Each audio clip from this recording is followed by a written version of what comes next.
आप लोग। तो आज मैं आप लोगों के लिए लाया हूँ लॉज ऑफ मोशन का लेक्चर नंबर 4।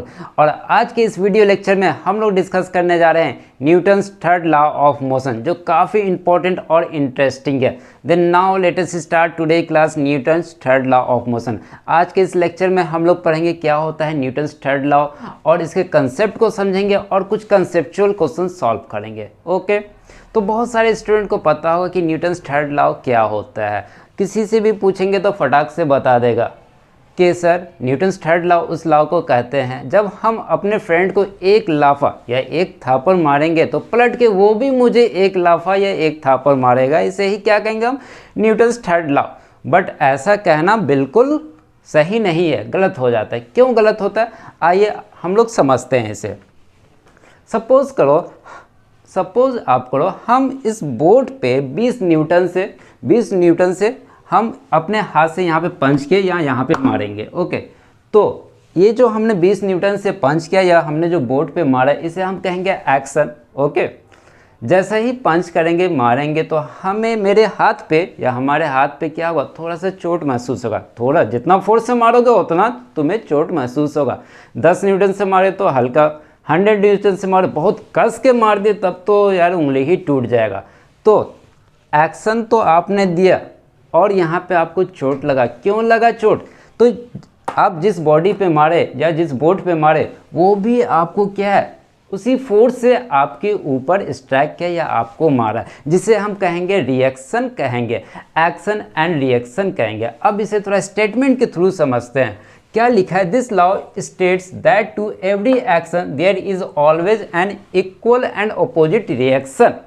ओके, तो हमने कुछ फोर्स लगाया था यहाँ बोर्ड पे, तो इसने क्या किया, ये हमारा देखो इनवर्ड है, डायरेक्शन क्या हमारा इनवर्ड है। ओके, और बोर्ड ने हमें क्या किया, आउटवर्ड रिएक्शन किया, तभी तो चोट लगा। इसका आउटवर्ड आया, एक्शन और रिएक्शन दोनों क्या है, एक तो पेयर में है, दो फोर्स लगा यहाँ पे। हमने यहाँ पे एक और पॉइंट लिखा, force always exist in pair, तो एक्शन और रिएक्शन ऑलवेज पेयर में होगा। एक पॉइंट और रह गया, क्या रह गया, action and reaction acts on different bodies. हमारा बॉडीज अलग है, ये बॉडी अलग है और ये बॉडी अलग है। ध्यान दो, तीनों स्टेटमेंट को क्या फुलफिल कर रहा है। फिर से एक बार समझ लेते हैं। हमने यहाँ पे फोर्स लगाया, ओके, एक्शन किया, तो ये बोर्ड हमें क्या किया, रिएक्शन किया और हमें भी चोट हमें महसूस हुआ। देन एक्शन और रिएक्शन क्या है हमारा, पेयर में है, और सॉरी एक्शन और रिएक्शन पेयर में, एकदम सही। Action reaction acts on different bodies, क्या दोनों अलग अलग बॉडीज है, बिल्कुल है। ओके, ये तीनों पॉइंट लिख ले। अब इसे एक सिंपल से एग्जाम्पल के थ्रू समझते हैं। एग्जाम्पल नंबर 1, हमने यहाँ पे दो ब्लॉक लिया, ए ब्लॉक एंड बी ब्लॉक। देखो दो बॉडीज है यहाँ पे, पहले देखो ए ब्लॉक बी ब्लॉक, दोनों अलग अलग बॉडीज है। ओके, देन दोनों आपस में क्या किया, कोलाइड्स कर गया, टकरा गया। तो फोर्स जो बी ए हमने लिखा है, force on B due to A ने बी पे फोर्स लगाया ये वाला, और बी ने ए पे फोर्स लगाया ये वाला। Force on A due to B, force on B due to A. हम यहाँ पे लिख देते हैं force B A, force on B due to A. और इसका मतलब क्या हो गया, force on A due to B. बहुत ही आसान है, इसका क्वेश्चन भी आसानी से बनेगा। ओके, तो देखो कैसे न्यूटन्स थर्ड लॉ यहाँ पे वैलिड होगा। पहले तो देखो दो डिफरेंट बॉडीज है, बिल्कुल दो डिफरेंट बॉडीज है। अब ये इस पे फोर्स लगाया तो ये इधर गया, बी ने ए पे फोर्स लगाया तो इसका डायरेक्शन इधर हुआ, और ए ने बी पे फोर्स लगाया, इसका डायरेक्शन इधर हुआ। ये आपका एक्शन, सपोज करो पहले इसने लगाया तो ये एक्शन, और ये क्या होगा आपका रिएक्शन हो गया। या अगर इसने पहले फोर्स लगाया तो ये समझ लो आपका एक्शन, और ये क्या हो गया, रिएक्शन हो गया। एक्शन रिएक्शन पेयर में है, दोनों फोर्स पेयर में है, इक्वल होना चाहिए। एक पॉइंट और हमने लिखा है, इक्वल एंड अपोजिट रिएक्शन। तो ये दोनों फोर्स आपस में क्या होगा, इक्वल होना चाहिए। एक्शन और रिएक्शन दोनों इक्वल होना चाहिए। देन हम लिख सकते हैं force on B due to A equal to force A due to B, दोनों फोर्स पेयर में है, इक्वल होना चाहिए, टू डिफरेंट बॉडीज़ पे है। अब बात करते हैं इसका डायरेक्शन का। तो हम यहाँ पे लिखेंगे निगेटिव साइन। क्यों? क्योंकि देखो ये इस डायरेक्शन में, ये क्या है, जस्ट इसके ऑपोजिट है। तो हमने यहाँ पे लिखा ऑपोजिट रिएक्शन। अगर एक्शन इधर हो रहा है तो रिएक्शन क्या होना चाहिए? ऑपोजिट होना चाहिए। एक्शन आपका राइट है तो आपका रिएक्शन जस्ट ऑपोजिट लेफ्ट होना चाहिए। ऑपोजिट हो रहा है, काफ़ी आसानी से इस एग्जाम्पल का हम लोग समझे। नेक्स्ट एक और छोटा सा एग्जाम्पल लेते हैं, एग्जाम्पल नंबर 2। ओके, ये एक सेलिंग है। ओके, इस सेलिंग से एक रोप बंधा हुआ, आसान भाषा में समझते हैं। छत है और छत से एक धागा, एक रस्सी, मोटा सा रस्सी लटक रहा है और एक बंदर उस पर चढ़ने का कोशिश कर रहा है। बंदर का तो ड्रामा पता ही है आपको।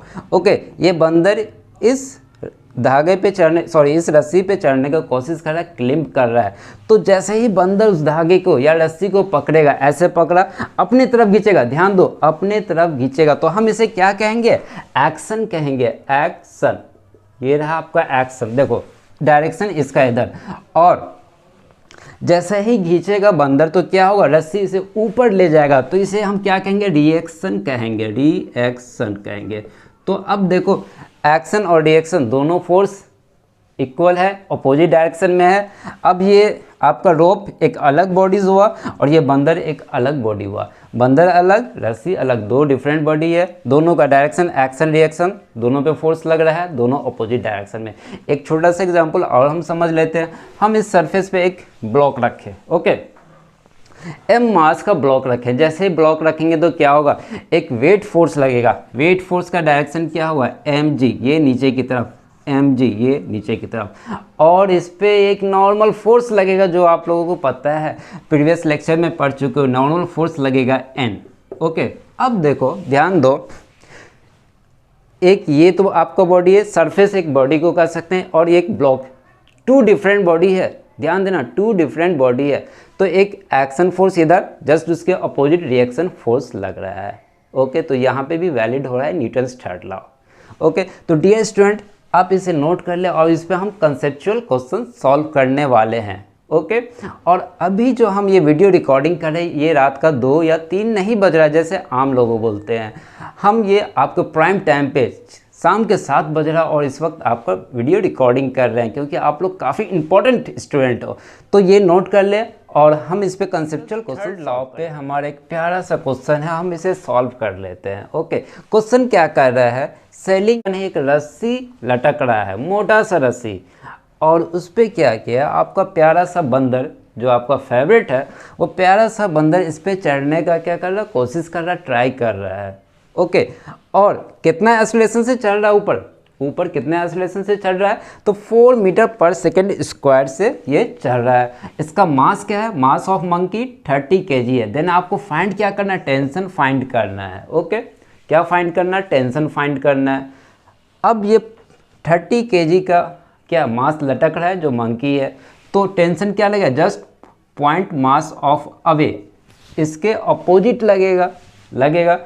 तो हमें टेंशन निकालना है। इसका हम क्या करते हैं? FBD बना लेते हैं। FBD ये रहा आपका 30 kg का मास या मंकी। एक पहला फोर्स कौन सा लगेगा? वेट फोर्स mg लगेगा, और इसके जस्ट पॉइंट मास अवे क्या लगेगा? टेंशन फोर्स लगेगा, और ये ए एक्सेलरेशन से ऊपर की ओर जा रहा है। देन टेंशन फोर्स निकालना है, काफ़ी आसान है।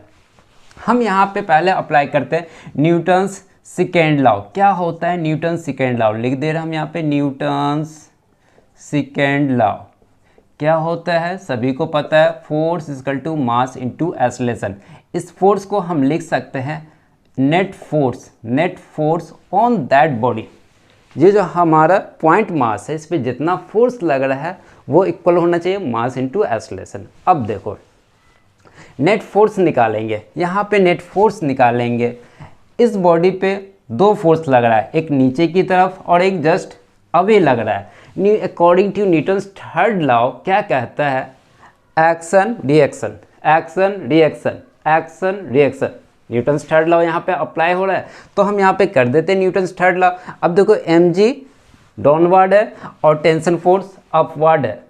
ओके, तो T माइनस हम क्या लिखेंगे, टी माइनस एम जी लिखेंगे। क्यों लिखे, आपको हमने बताया था F A B equal to minus F B A, इस तरह कुछ लिखा था, बस वही कंसेप्ट यहाँ पे लगा देंगे। ओके, टेंशन फोर्स मैक्सिमम है और एम जी फोर्स मिनिमम है, तो एक फोर्स का डायरेक्शन तो हमें चेंज करना होगा ना।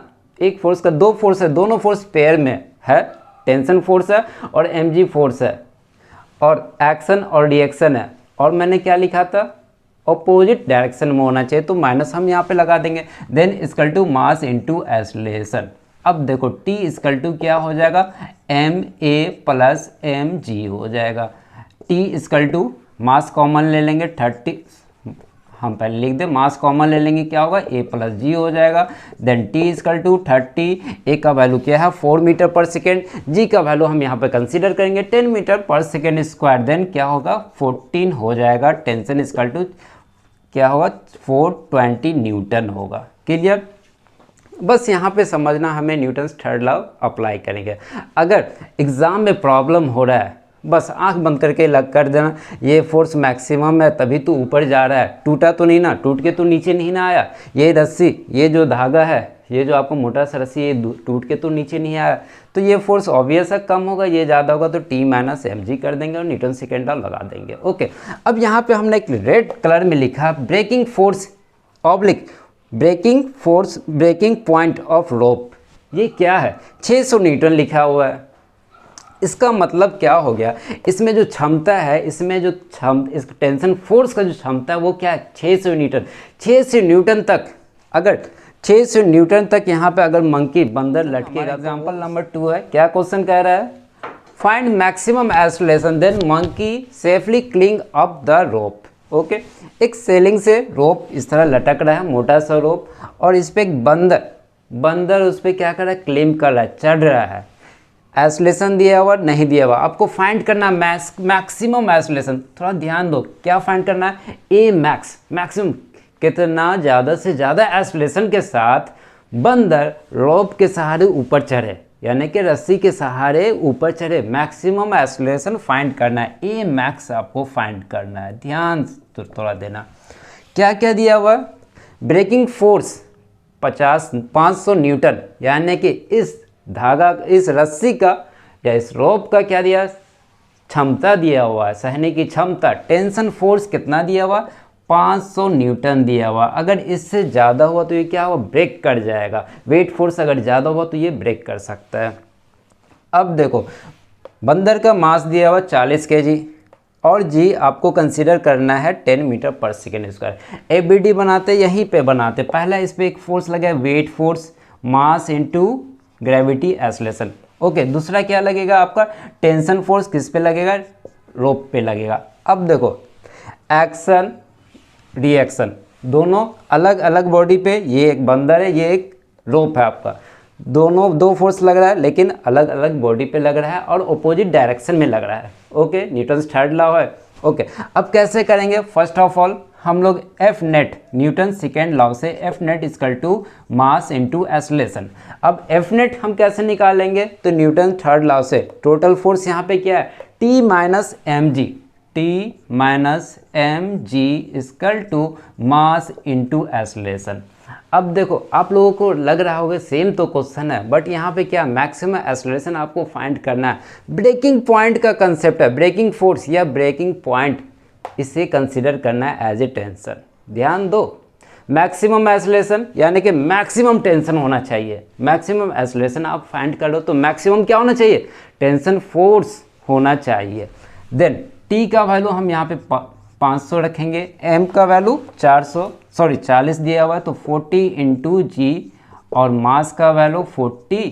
देन ए हम फाइंड करेंगे, ए इक्वल टू आपका हो जाएगा, हम इसे सुधार के लिख देते हैं 500 minus 400 divided by 4। Then A equal to 100 by 40, 0 0 cancel हो गया, और 2.5 मीटर पर सेकेंड स्क्वायर, यानी कि मैक्सिमम, ए मैक्सिमम हमारा क्या आ रहा है 2.5 मीटर पर सेकेंड स्क्वायर।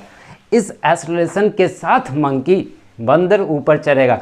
अगर जैसे ही इससे ज़्यादा हुआ एक्सेलरेशन का वैल्यू, अगर जैसे ही 2.7 या 2.8 या 3 जैसा ही होगा तो क्या होगा, ये ब्रेक कर जाएगा और बंदर धड़ाम से नीचे गिर जाएगा।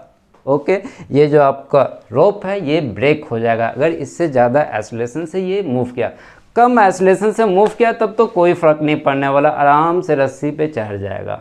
ओके, तो डियर स्टूडेंट आज का लेक्चर कैसा लगा आप लोग कमेंट जरूर करें। ओके।